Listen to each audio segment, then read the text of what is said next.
Standard fifth. अब chapter number 5 का आगे वाला पार्ट है स्प्रेड ऑफ कम्युनिकेबल डिजीज कैसे फैलती हैं। Germs travel from a sick person to a healthy person and cause a disease. एक जो कीटाणु जो होते हैं वो एक बीमार व्यक्ति से एक स्वस्थ व्यक्ति के अंदर जाते हैं और बीमार कर देते हैं। This happens in the following veg. ये अलग अलग तरीक़ों से होता है।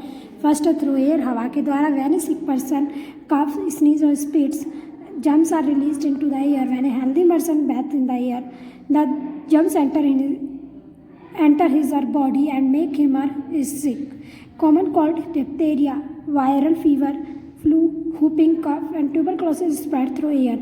जब एक बीमार पर्सन खांसता है या छींकता है तो कीटाणु जो होते हैं वो हवा में छोड़ जाते हैं, और जब एक हेल्थी पर्सन उसी हवा में सांस लेता है तो वो जर्म्स उसकी बॉडी के अंदर आ जाते हैं और उसको बीमार कर देते हैं। जैसे कि कॉमन कोल्ड, डिप्थेरिया, वायरल बीमार, बुखार आना, काली खांसी, और ये जो टीबी होता है ये हवा के द्वारा ही फैलता है। अब through contaminated food and water. प्रदूषित खाना और पानी पीने से फूड एंड वाटर में get contaminated with the germs when they are not stored properly. Germs come through dust and insect like flies and cockroaches. Eating contaminated food and drinking contaminated water causes disease. Diarrhea, typhoid, jaundice, cholera and various digestive disorders spread through contaminated food and water.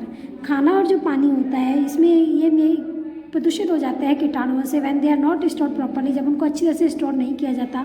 Germs come through dust and insect like flies and cockroaches. Germs कीटाणु जो होते हैं वो धूल के साथ या छोटे कीड़ों जैसे कि मक्खी और कॉकरोच के साथ उस खाने में या पानी में आ जाते हैं। ईटिंग कंटामिनेटेड फूड, उस प्रदूषित खाने को खाने से और प्रदूषित पानी को पीने से बीमारी फैलती है। डायरिया, टाइफाइड, जॉन्डिस, कोलेरा और ये सारी डाइजेस्टिव डिसऑर्डर के कारण ये बीमारियाँ फैलती है through contaminated food and water.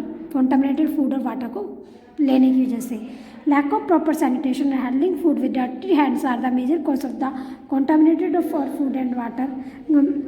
बराबर सफाई ना रखने और अपने गंदे हाथों को खाना खाते वक्त नहीं धोने से एक बड़ा कारण होता है खाने और पानी से बीमार होने का। Through direct contact, when a healthy person comes in contact with an infected person, जब एक healthy person डायरेक्टली कॉन्टैक्ट में आता है इन्फेक्टेड पर्सन के, तो his or clothing or things used by him, या उसके कपड़े या दूसरी चीज़ों को अगर हेल्दी पर्सन यूज करता है, then the healthy person in get infected, तब वो हेल्दी पर्सन इन्फेक्टेड हो जाता है। Chickenpox, ringworms, measle and common cold spread through direct contact. Chickenpox, ringworms, measles और जो कॉमन कोल्ड होता है ये डायरेक्ट कॉन्टैक्ट के थ्रू फैलते हैं। अब थ्रू इंसेक्ट के द्वारा। Various blood sucking insect such as mosquito, fleas, bugs and sand flies can spread disease like malaria, yellow fever, kala azar, dengue. बहुत सारी ब्लड सकिंग इंसेक्ट यानी कि जो खून पीने वाले जो कीड़े होते हैं जैसे कि मच्छर, मक्खी, बग्स यानी कि जूहू, सैंड फ्लाइज यानी कि जो रेगिस्तान में उड़ने वाली मक्खी, ये बहुत सारे डिजीज़ को फैलाते हैं जैसे कि मलेरिया, येलो फीवर, काला अजहर, डेंगू, प्लेग, इन बीमारियों को फैलाते हैं। When a female Anopheles mosquito bytes A sick person, जब एक फीमेल एनोफिलिस मच्छर एक बीमार आदमी को खाता है तो सफरिंग फ्रॉम मलेरिया, जो कि मलेरिया से सफ़र करता है उसको खाता है, it sucks the malaria germs along with the blood of the sick person, वो उस मलेरिया के जम्स को भी उस खून के साथ बीमार व्यक्ति से ले जाता है। When it bites to a healthy person, जब वो मलेरिया वाले कीटाणुओं को लेकर के जब एक हेल्थी पर्सन को काटने जाता है वो मच्छर, the malaria germs pass into the victims blood, वो जो मलेरिया जम्स है वो उसके दूसरे आदमी के ब्लड में चले जाते हैं, एंड मेक हिम सिक, और उसे बीमार कर देते हैं। Similarly Aedes mosquito spread dengue, जैसे एडिस मॉस्किटो भी डेंगू को फैलाता है। And red fleas spread plague, और जो रेड फ्लीज होते हैं वो क्या फैलाते हैं? प्लेग फैलाते हैं। Through damaged skin, damaged skin से किस तरह फैलता है? Our skin act as a protective covering and prevent the germs from entering in. हमारी जो त्वचा है वो एक प्रोटेक्ट कवरिंग की तरह काम करती है और जर्म्स को हमारी बॉडी के अंदर एंटर होने से रोकती है। When our skin get damage, जब हमारी स्किन डैमेज हो जाती है, germs can enter easily and cause disease, जो हम घाव से हमारे जो जर्म्स होते हैं, कीटाणु जो होते हैं वो हमारी बॉडी के अंदर चले जाते हैं और हमें बीमार कर देते हैं। Germs of tetanus disease enter into our body through cuts in the skin. जहाँ टिटनस के जो जर्म्स होते हैं बीमारी है जिसके जर्म्स हमारी बॉडी में स्किन में जो कट लगता है उसके द्वारा ही जाते हैं। Some people are very sensitive to dust और सर्टेन फूड एनिमल्स और स्मेल। कुछ लोग बहुत सेंसिटिव होते हैं धूल के लिए, खाने के लिए, जानवरों से और उनकी स्मेल से। If they get expose of this, अगर इनमें से एक भी चीज़ वो एक्सपोज हो जाए, दे स्टार्ट स्नीजिंग, उनको एक भी चीज़ की सुगंध आ जाए तो वो छींकना चालू कर सकता है, विचिंग और रैसेस, और उन्हें दर्द होता है, रैसेस हो जाता है। दिस इज कॉल्ड एलर्जी, इसको हम एलर्जी कहते हैं। Prevention of communicable disease, communicable disease को हम किस तरह से रोक सकते हैं। The various way to prevent communicable disease are given below.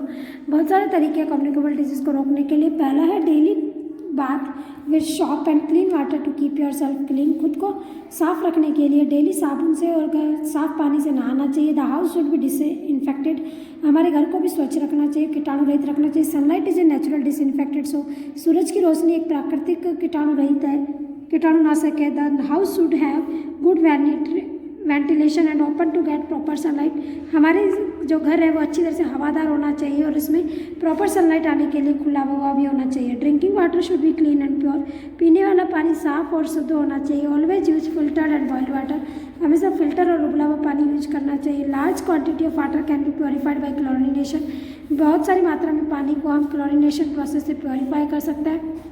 Water purifier और यूवी प्योरीफायर में ऑल्सो भी use to clean the water, हम वाटर प्योरीफायर और अल्ट्रावायलेट फिल्टर को यूज से भी पानी को साफ कर सकते हैं। Your surrounding should be neat and clean, water should not stagnate in your surrounding because it way becomes the breeding ground for mosquito and flies, हमारे जो चारों ओर है वो साफ़ सुथरा होना चाहिए, पानी कहीं पर भी इकट्ठा नहीं होना चाहिए चारों तरफ, क्योंकि जो जहाँ पर पानी इकट्ठा होता है वहाँ पर ही मच्छर और मक्खियाँ पैदा होते हैं। Garbage should always be kept in covered beans, कचरा हमेशा ढके हुए पात्र में डालें। The children should be vaccinated properly against disease like TB, diphtheria and hepatitis, अपने बच्चों को वैक्सीन टीके लगवाने चाहिए प्रॉपरली ताकि टीबी और डिप्थीरिया बीमारी के खिलाफ। Allow the student suffering from any communicable disease to take rest at home till he or she fully recover, otherwise it can spread infection. जो बच्चा बीमार हो जैसे कम्युनिकेबल डिजीज से, जैसे कि उसको सर्दी हो, जुकाम हो, तो उसको प्रॉपरली घर पे रेस्ट करने के लिए बोलना चाहिए जब तक कि वो अच्छी तरह से रिकवर नहीं हो जाता है, अदरवाइज वो दूसरे बच्चों को भी इन्फेक्ट कर देगा। Mattress, linen and clothing must be disinfected, आपकी जो बैठने की जगह है, जो कपड़े हैं उनको डिसइंफेक्टेड होने चाहिए, कीटाणु रहित होने चाहिए। बॉइल्ड और एक्सपोज टू सनलाइट, उन्हें उबालना चाहिए या उनको सनलाइट में रख देना चाहिए from time to time in order to kill the germs, time to time हमें ऐसा करना चाहिए ताकि कीटाणु मर जाएं।